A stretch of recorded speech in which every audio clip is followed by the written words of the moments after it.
Le gouvernement envisage de restreindre l'accès au chômage après une rupture conventionnelle. Voici ce qu'il faut savoir. Bon, si je résume pour les gens du fond qui n'ont pas entendu. Si jamais, je sais pas, t'es pas bien dans l'entreprise parce que t'es harcelé moralement au travail, que t'es pas bien, bref, n'importe quelle raison. Si tu démissionnes, tu touches pas le chômage, tu l'as dans le cul.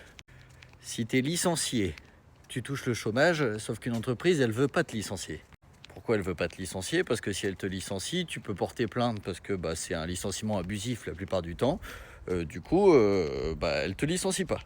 Donc tu l'as dans le cul, tu restes dans une entreprise où t'es pas bien. En sachant qu'elle se comporte mal avec toi, bien sûr. Mais tu peux demander une rupture conventionnelle. Sauf que si tu demandes une rupture conventionnelle maintenant, tu toucheras pas le chômage non plus. Donc tu l'as dans le cul. Donc il te reste plus qu'une chose, c'est d'être licencié pour faute grave. Parce que si tu es licencié pour faute lourde, tu touches pas le chômage. Du coup, faute grave, c'est si tu insultes ton employeur ou si tu arrives bourré au boulot. Hein, voilà, c'est les deux seules solutions que tu as pour toucher le chômage. Et ceux qui disent non, faute grave, tu touches pas le chômage, regardez juste les textes de loi, c'est le seul truc où tu peux encore toucher le chômage.